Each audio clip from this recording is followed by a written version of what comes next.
2026 is going to be an awesome year. We got some pretty cool stuff coming up. First off, we got Foundations of Recovery. This is our flagship program. We're starting it in January. This is for anyone, man, woman, or couple who wants to come and reclaim their heart from shame, trauma, and betrayal. We start off with an education on all sorts of principles, give you the common language. We feed you from a fire hose in terms of all things recovery. It is such a great start to recovery. And we get at the roots of things, Tyler. This isn't like any other program. Like, this is our healing journey in process, and Foundations is where we begin. If you look at the value that you're getting there to kick off a good recovery with all of the right education, all of the right language, and a team to get you started while also being directed by Brannon and myself through the whole process, what a deal. So if you're interested, if you're struggling, if you've been wanting to do something for a long time, jump into this. This only comes around every so often, and we would love to have you there.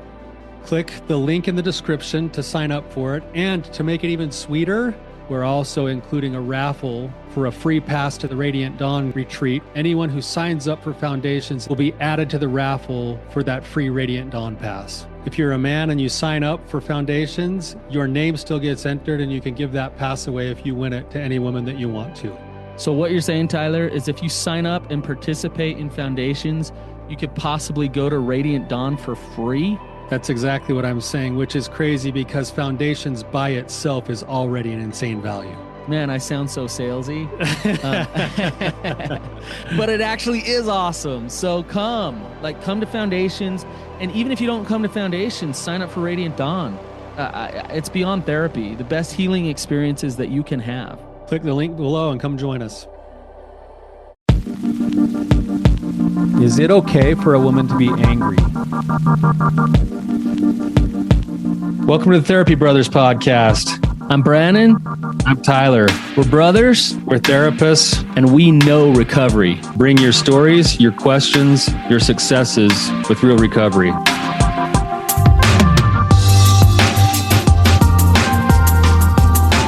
Hey, Tyler, you ready to have some hard conversations? Let's do it. Let the Therapy Brothers podcast begin. What's up, Tyler? Brannon, how's it going, man? It's going really well.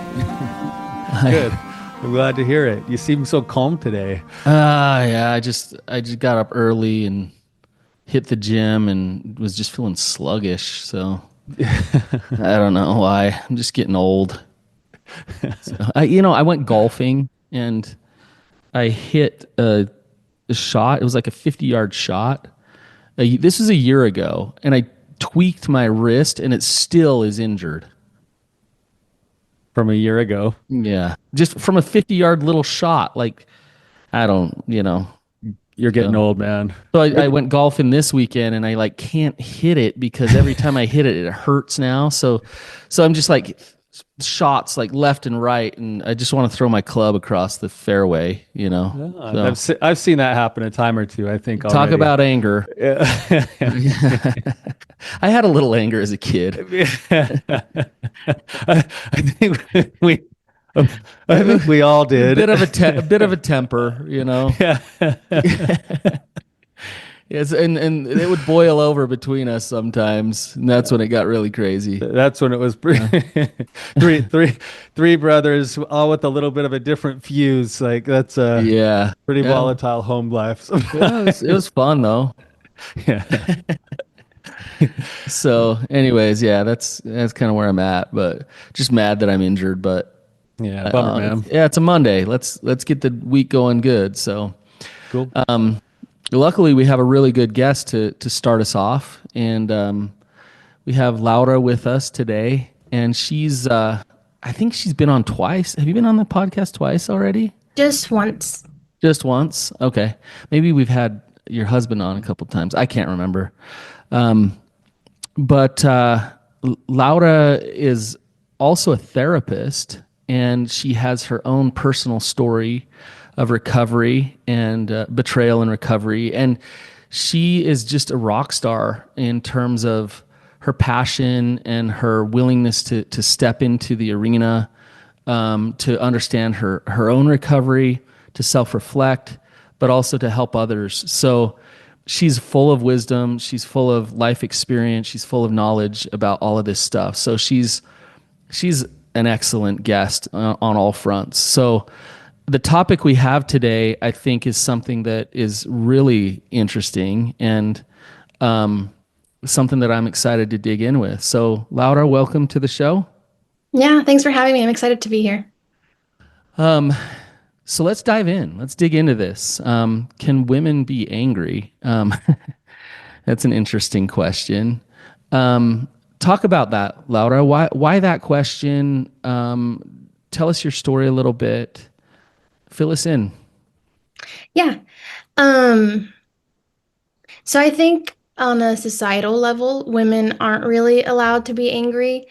Um, Women are often classified as, over emotional or being crazy. And angry women is not something that we're really comfortable with or used to.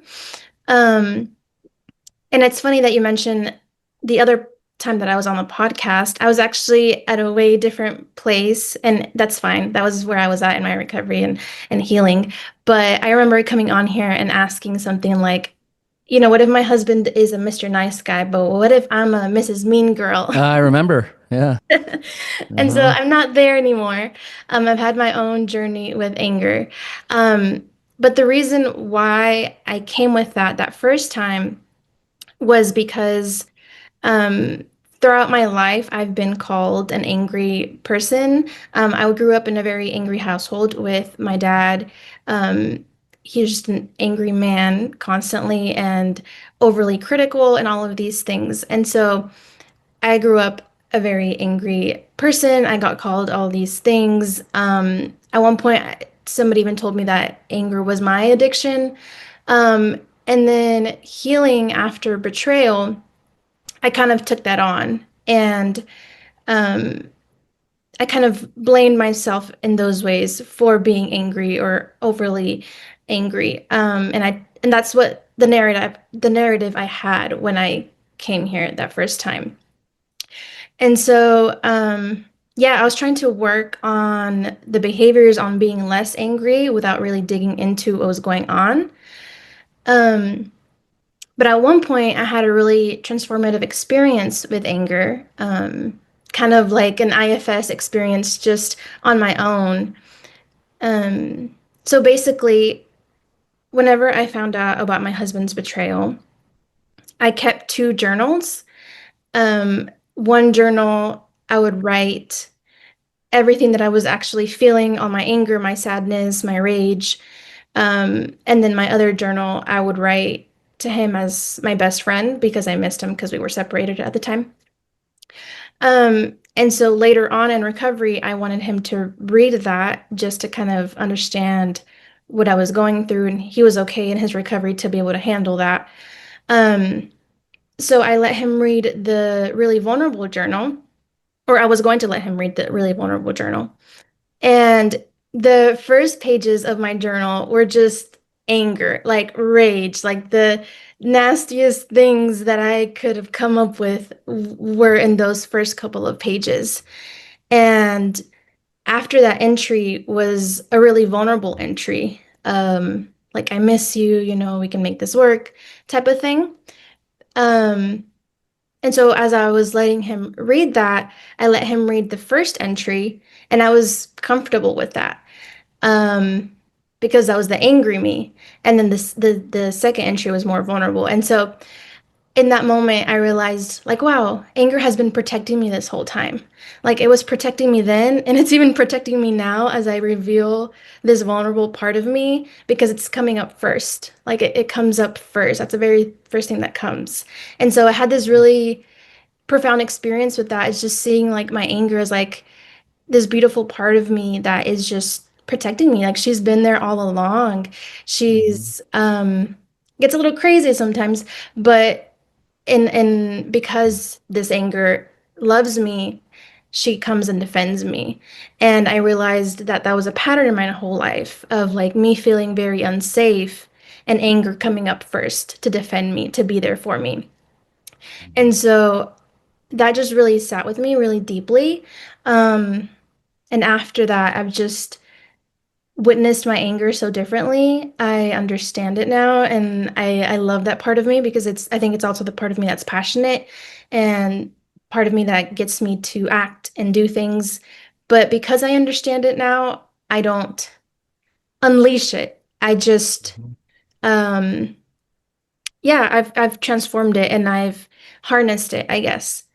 And so that's my story with anger. And so yeah, I just wanted to talk about it and see how it can help women after, especially after betrayal, with their anger, and then help them transform it. That's awesome, Laura. Thank you. Thank you for being willing to come on and share your story. I remember your podcast from a long time ago. It was a long time ago. And I remember actually the discussion that we had. I think it was a great episode that was kind of along the same topics.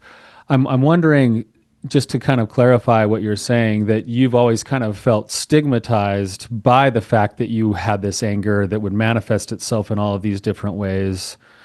And you even started to take it on as like almost like hating your anger, or feeling like you were a problem because you felt all of this anger or because of the way that it manifested.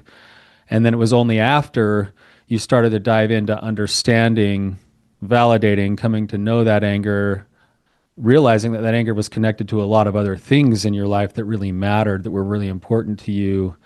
That didn't even get rid of the anger. It helped you to understand it and channel it differently. That's what you're saying. Is that right? Yes, yes, exactly. Uh, Yeah. yeah. So go a little bit further into that if you don't mind. Like what other things did you find once you started to dig into it and get to know it, understand it, and actually love that part of yourself? What other parts was it connected to in terms of principles or values that it was actually doing its job to try to protect? Mm-hmm. Um, well, for me, it was kind of in two parts. Like the first part of it was seeing it as a problem and hating that part of me. But at the same time, I think it was important that I took accountability for it and, took responsibility for how I was showing up defensive and, all these ways. But then that was just like kind of surface level. And so that's why I needed to go deeper, and that was that experience for me. And so, yeah, just seeing that anger showed up for me. When I felt unsafe, and I had felt unsafe most of my life, just with these patterns that I mentioned of like being in this household where I was criticized literally all the time. And so Hmm. I felt so unsafe. And then after betrayal, when I found out about the betrayal and afterwards, I felt really unsafe. And I was protecting so much of me. I was protecting my dignity. It was protecting my worth, my value, my sense of justice, my boundaries, and connecting to those things and being curious and wondering, okay, what is underneath this anger? Um, that was that was the work that helped me have compassion for it, and also be able to express that. Right, that's a whole nother step. And then in recovery after betrayal, I think it's also, if you're with your partner, for them to understand your anger, for them to also be able to do that and empathize and see what's underneath the anger. That's also a big piece of it. It's interesting to hear you talk and with this like acceptance of it, which is amazing. But what I wonder is, like, if we were to back up just a little bit, like, what are messages that men get about anger that are different than women? Like, we're as men, we're told like that we're kind of built that way, right? Like, aggression or anger is kind of a part of being a man at times, and it's normalized more so for men, I think. And tell me if I'm off on this, but for women, there's an underlying message, and maybe you can speak to this, Laura, just a little bit. As a woman who has anger or has anger come up, like what are some messages that you've been taught about anger specifically? Yeah, I think along the lines of like you're overreacting, you're being Hmm. crazy, you're being too emotional, you're too sensitive. Um, just like calm down, this is too much. Instead of asking the questions of like, what is making you so unsafe or what is Yeah. going on? It's just right into criticizing the outbursts, as where I think it is more normalized for men. It's anger is a thing that we're comfortable more comfortable seeing men Hmm. express themselves in anger, but women not so much. Yeah. I wonder why, but there's this like, it's almost like they just mute women's feelings or emotions. And it's like, you're supposed to smile and be sweet. And, when things get hard, like just nurture the situation and be kind about, and like that takes the humanity out of being a woman. Like, and the reality is anger is very important for everybody, men and women. So like when there's that undertone, it's like, okay, I have these feelings inside of me, but I'm supposed to already self-reject those because I'm a woman and I'm not supposed to express them and I'm not supposed to show them. So like, and yet they're raging, like it's literal rage, right? It's anger. And so it's like, and it sounds like you've been willing to be like, I'm gonna actually show them, like, right? Which is awesome. But it's interesting that social construct is there, that I think connects shame to anger for women.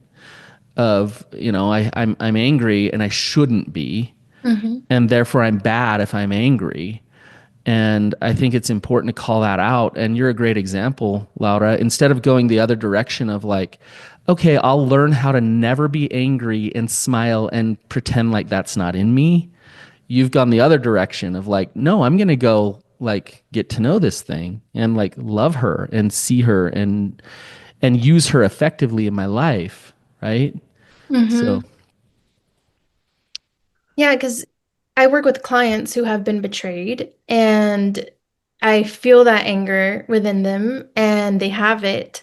But that self-rejection that you were talking about is like, yes, we have these messages in society, but then we internalize them and then we use them against ourselves. And like, I'm being crazy, I'm being too much. Like, this doesn't require this reaction. Like, why am I being so like emotional? And I hear women say these things like after they've been betrayed too. They're like, I guess I'm just really controlling, and I'm just being kind of crazy. And I'm like, are you? Or are you being hyper vigilant? Something mm-hmm, that's a normal symptom after experiencing trauma. mm-hmm, And they just get reinforced, and sometimes the person who did the betraying reinforces that as well, of like, you're just being crazy, you're just being controlling, um when the anger is a normal reaction to having your trust broken, mm-hmm, to a really unjust situation, to being some in a situation that you didn't sign up for, to having your heart broken, to having that much hurt. um but yeah, I think we just have a hard time seeing it that way. mm-hmm, I think Laura too, there's another layer to that when it comes to betrayal. So there's the fear of like I'm addicted to anger or you're crazy or you're this or the and there's that stigmatization that comes from other people, but it's also something that comes from the inside too of like and I think sometimes I wonder if like a betrayed spouse often feels so out of control from the inside too that the anger almost feels scary. Like what am I capable of doing if I actually don't check this? And so they often check it, they try to get rid of it, they try to deny it, they suppress it. And there's another layer that's not just the hypervigilance, but there's also when you've gone through something that's that traumatic and when it affects all of your hopes and dreams and your way of being in the world, there's a grieving process that goes along with it too. And I see a lot of people get stuck in the anger part of it because they refuse to see it. They refuse to allow it. They refuse to acknowledge it, whether it's because of their own fears of it or because of what they've been taught about it. But then it keeps them stuck in this kind of like holding pattern of things start churning from the inside, and then it finds its way out sideways in other ways, maybe self-harmful behaviors or controlling behaviors or other things, or maybe the rage like finally goes over the top, and then they regret what they've done with the anger. And instead of just learning to acknowledge this is part of a grieving process that my soul needs to go through because of what's happened in my relationship. And that acceptance sometimes isn't allowed because of how we see anger. Mm-hmm. Yeah. Yeah, exactly. I think, yeah, anger is it's a stage of grief. Like it is part of the grieving process, but it is ironic how, like, in denying and suppressing anger, you get stuck in anger. So because you're afraid of it and not willing to go there and confront it, you get stuck in that phase of grief. Although it's a normal part of grief.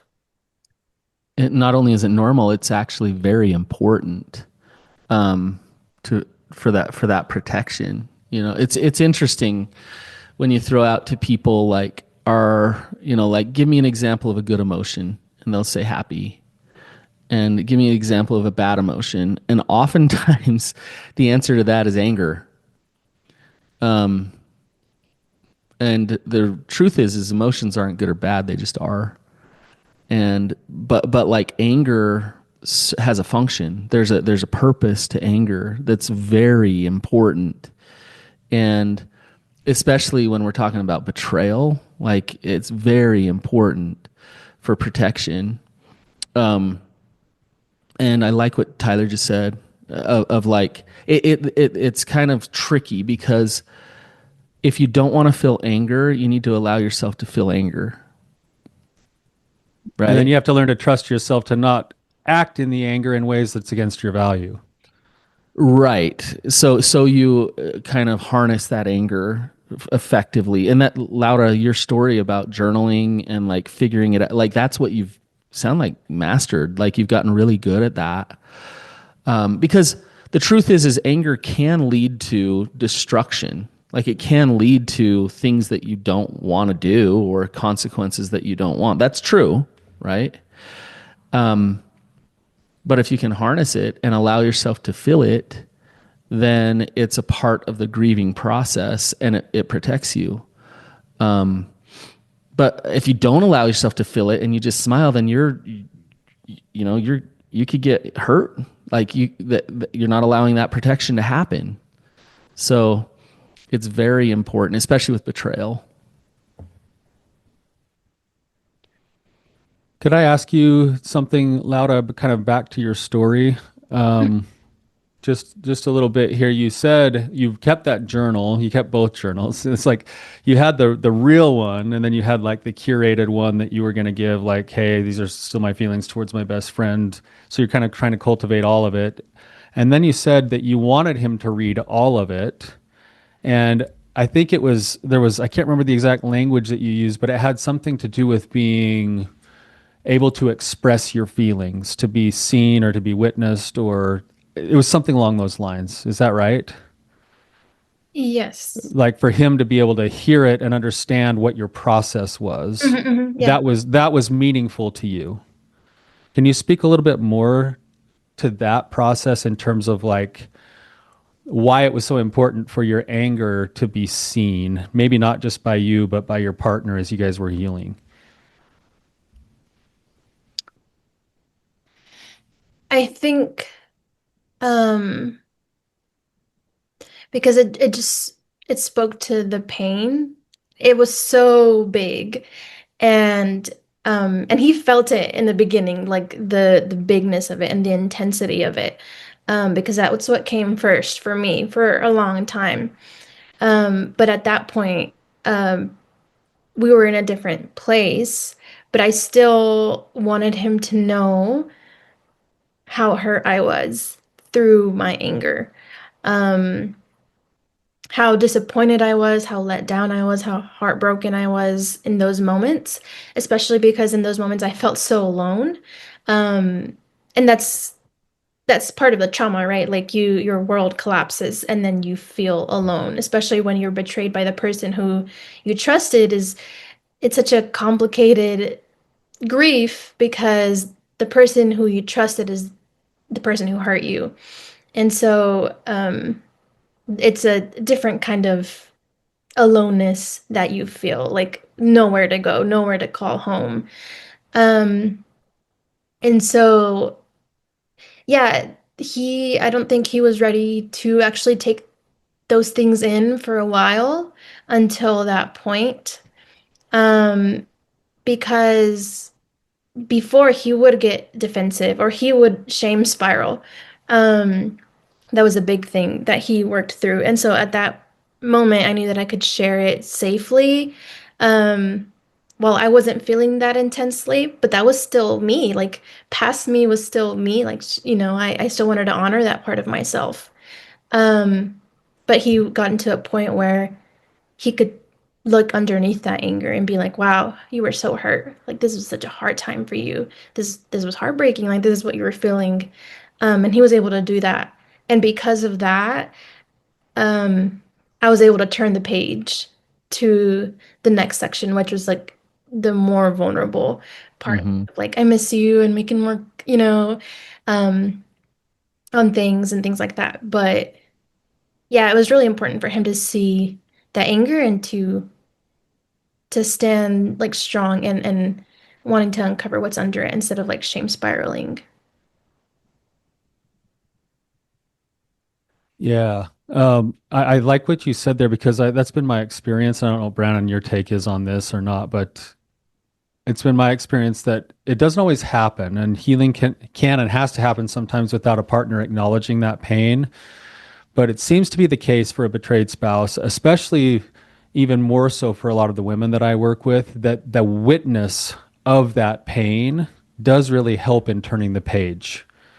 And I think that kind of goes into just like general relational things, even so, where when you look between like a husband and a wife's, if you were to ask them most of the time, what are the wife's top priorities in the relationship? You said some of the words today, but safety, being seen and chosen and acknowledged, right? And then for the husband, a lot of times their biggest one is they want to feel like respected. They want to feel like they're showing up and able to provide or whatever else. And so your husband doing his recovery work was able to learn over time what empathy was, and then he was able to step in and provide that almost witness of all of those feelings are valid, right? And that made it easier to go, okay, number one, I can turn the page because those emotions have been validated. But number two, he's also now showing up in a way where there's actual safety for those feelings to be expressed. And that safety makes the anger not need to be there quite as much.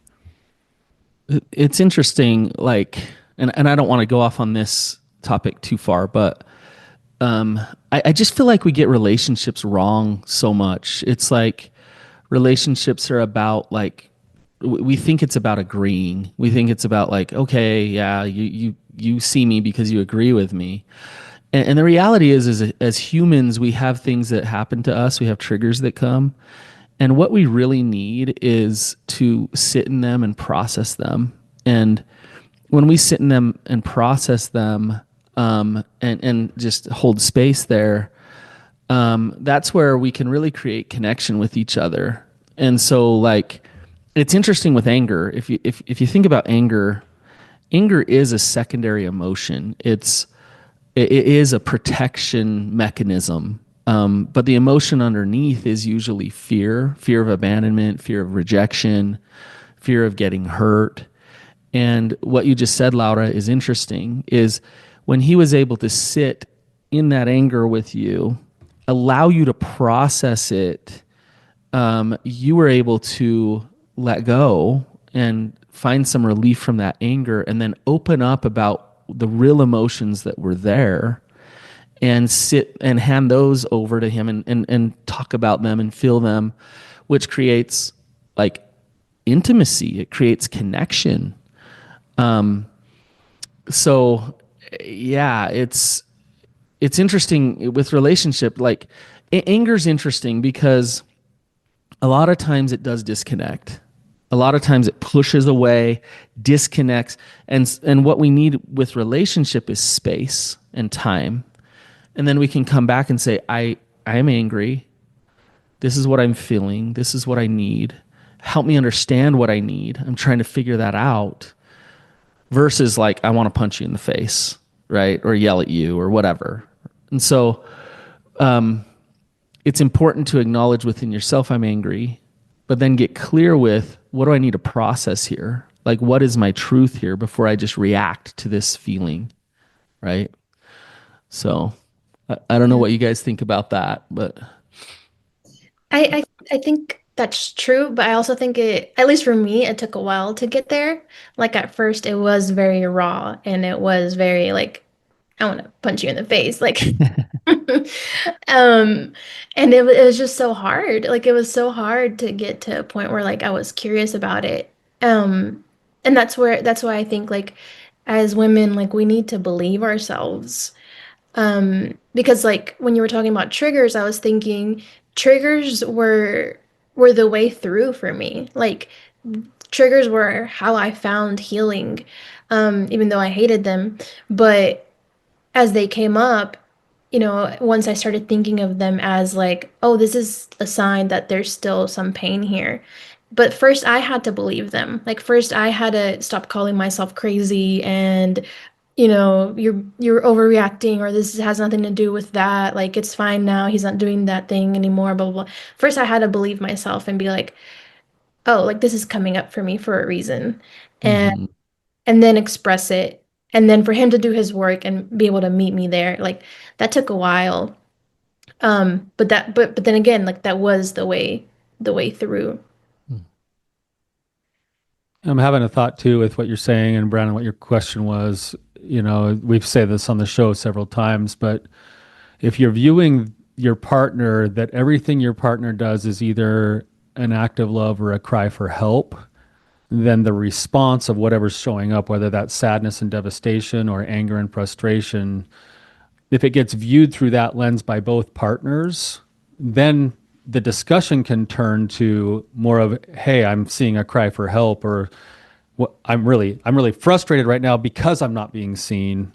Now it's like, oh, we can move towards that instead of like, you're crazy, or you shouldn't be showing those things, or anger is of the devil, or whatever else, because we get that all the time too. And just being able to see it from that broader perspective and allow room for it to be what it is, which is usually a cry for help or an act of love. The anger is usually a cry for help because something else is also connected to it that needs some attention. Could I broaden this out for a second? Maybe this is a whole different episode sometime, so shut me down if we need to. But thinking about just expression of emotions in general, when you look at it across the general population, there's a statistically significant difference in emotional expression between men and women, where women are much more emotionally expressive, except in the area of anger and aggression, where then men are the ones who are actually more expressive than women in that one area. And I wonder, what you guys' thoughts are on this, that it might be a societal type of thing. There's definitely going to be some societal factors, but I'm not sure that that's all of it. I wonder if there's a difference in the way that just masculinity and femininity typically just are built in the way that they work, and if that's part of this equation too. And I don't know what you guys think of that. I'm throwing it out there. What are your thoughts? I have some thoughts. I'll let Laura take it first. Yeah, I'm not sure. Like I definitely see the societal factors, but I guess as somebody who I've been identified with anger so much my whole life, I don't know that women like feel it less or anything like that. Like, um, so I don't know. I'm I not sure it's a feeling thing as much as an expression thing. Like, mm, is it just a societal thing, or is it I'm thinking of like what you look at, sort of like typical types of things that you'd see. If you look at like the wise mind Venn diagram of like mindfulness, there's the emotional mind, which is there for intuition, connection, emotional identification, expressiveness. Emotions are a signal. They're motivators. They lead to action. And then you have like the rational mind, which is the logic, goal orientation, solutions, and typically those two things would be associated with the typical definitions of what feminine and masculine are and that polarity that's there, right? And men are also known, the masculine, I should say masculine and not just men, but men are masculine than women and more women are feminine than men, right? So in that, when the masculine energy is goal oriented, it's more sort of like linear. It's known for being aggressive. It seems like it more naturally is easy to be expressed that way. Whereas for feminine energy, that's more geared towards connection in relationships. Anger doesn't typically always feel like it's going to lead to connection, even though I think it does a lot when it's shared properly. It's also known for its nurturing, its intuition, it's all of those other things that you were talking about earlier.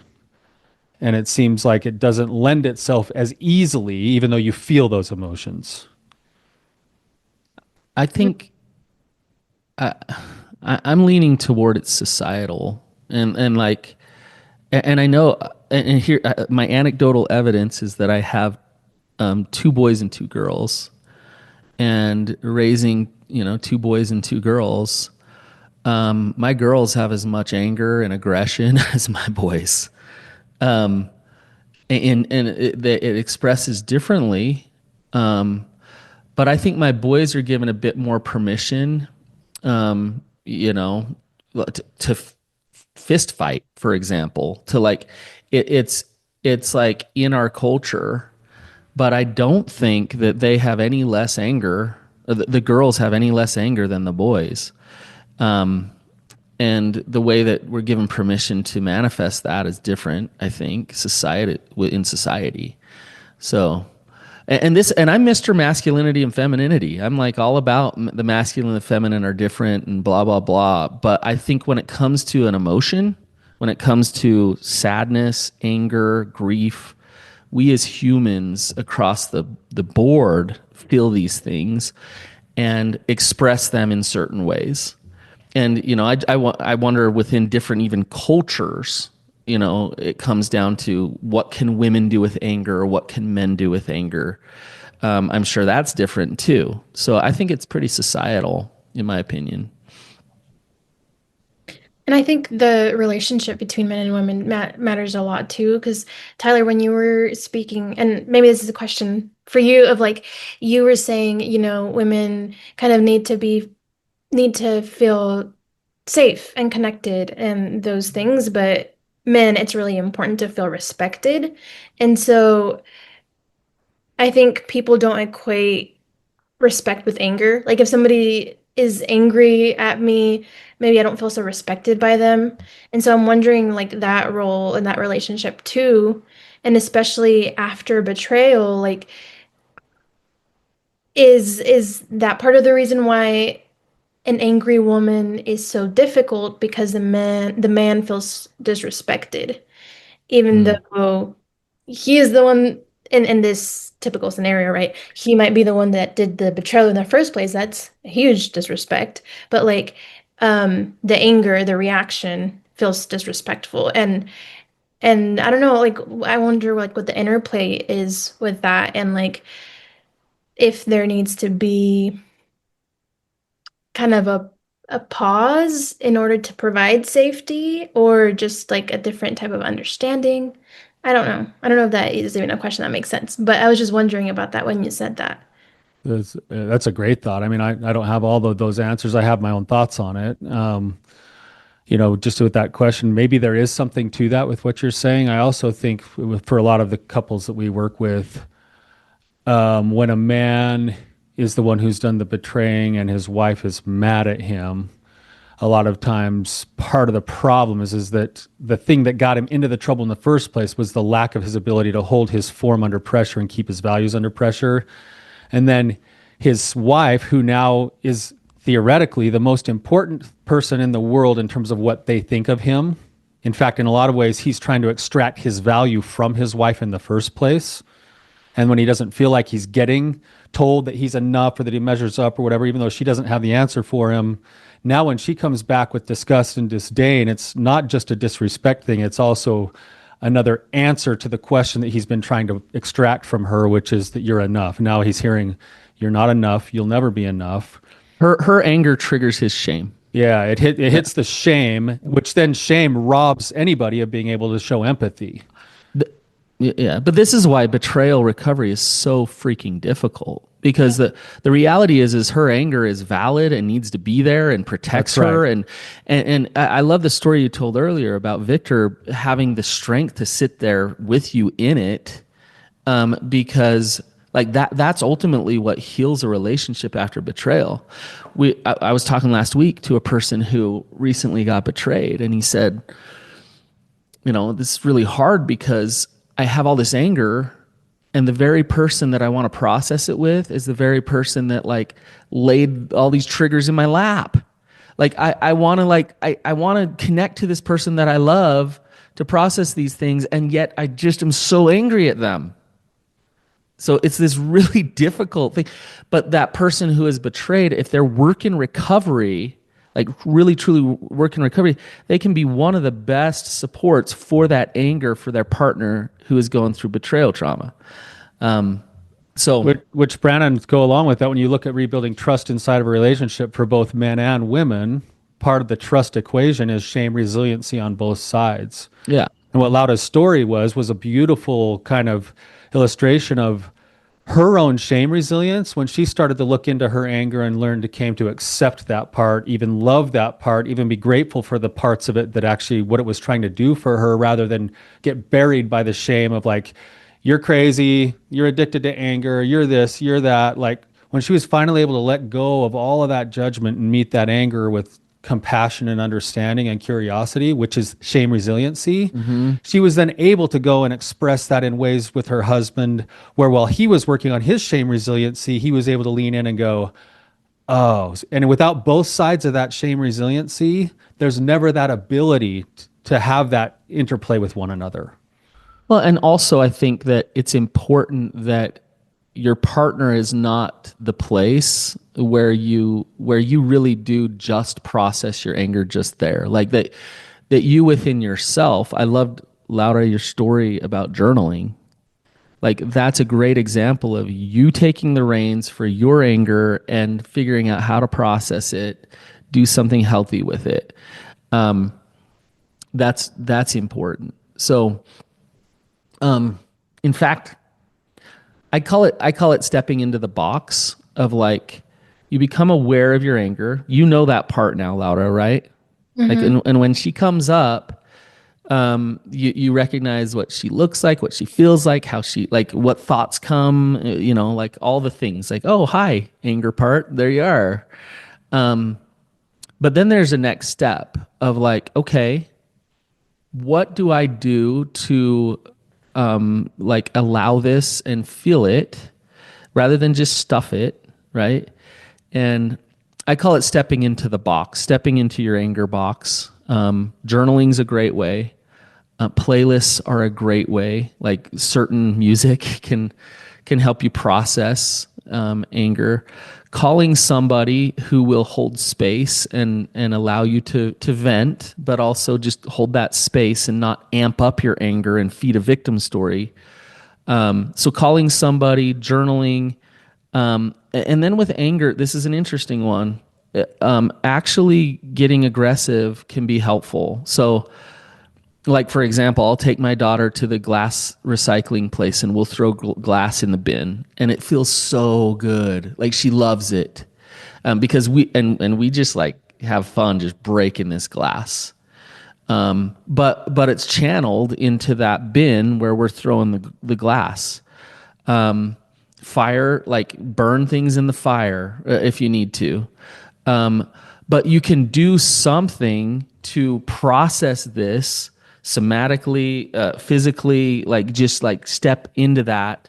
If it's channeled, then you can come back and say, okay, what am I really needing? What emotion is underneath this? Give yourself permission to step into that box. And it sounds like that's what you're doing, Laura. Correct? Yes. And I think also Some emotions do call us to act. You know, anger a lot of the times does call us to, hey, maybe you need to set a boundary here. Maybe you Hmm. need to take a break here. Maybe you need to step out here. Maybe you need to speak up here. Um, and so channeling that in that way too. That's a good point. And and hearing those messages that it has for us. Because it can allow us to act.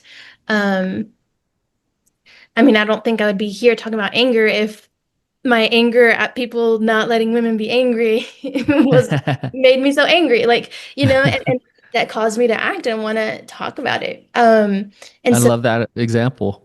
mhm. Hmm. Laura, we're getting to just a few minutes left here. Is there anything that we haven't hit on today that you wanted to make sure that you got to share or express today, or that we talked about? um, no, I think just, it's when it comes to anger, it's not taking it as a narrative or an identity because again, that was part of my story before. Like I am angry, I am defensive, but I'm not. I get defensive, I get angry. Um, but it's being curious about it. And a lot of the times there's a deeper story there. And it's worth asking. Like, have I felt so unsafe that anger has had to show up for me? And what does that mean? And what do I have to change? And what do I have to understand and learn? And so yeah, that's the thing. Also, one last thing I did want to say to the audience out there is that a lot of the reason why my husband and I were able to do this shame resiliency work is because of your guys' work. So just telling the audience that y'all are in good hands with Tyler and Brannon. So keep at it. Thanks, Laura. That's really nice of you. We're Oh, go ahead, Tyler. I was just going to say we're actually really lucky because we have you now on the team. So it's kind of cool to have seen the journey that you've been on. This has been a couple of years now, several years now in the making, but you can hear it, the work that you've done. And now you're in a spot where you can not only have done a lot of the work for yourself, but you can turn around and help other people. And in a lot of ways, reclaim your heart is getting the benefit of your expertise now. So we're glad to have you on the team. Yeah, I'm so excited. It's definitely a full circle moment for me, and I'm so thankful. We need to wrap up, but quick story. I was working with a woman who found like really abruptly and shockingly found out about her husband's affair, and she came in and she's like smiling and she's like, I believe in repentance, I believe in forgiveness, like it's okay, everything's fine, this is fine. He can repent and I can forgive and life will go on, you know, and smiles and I was kind of like, kind of listening, and she was hiding her anger. She was, I mean, it was like layers deep, because that anger I think was so connected to the pain of it all. And it was interesting to watch what happened because she held strong, like she did not want to be angry at all about this betrayal. And it led to just depression. It led to just shutting down, of just like depressed about it, because she didn't allow herself to go through that part of the grief, the anger, to get to a place of peace. And I just want to reiterate that, for anybody, anger's okay. For a betrayed man or a betrayed woman, anger is important, and that part of the process is important. So I'm so glad you came on to bring awareness to this, Laura, and to talk about this, and give permission for people, especially women, that you can be angry and that's okay. So thank you, Laura. Really appreciate you. Thank you, guys. Say the same thing. Thank you. And thank you to our listeners. If this is meaningful or if this would benefit somebody that you know, please feel free to share it. And until next time, keep on keeping on.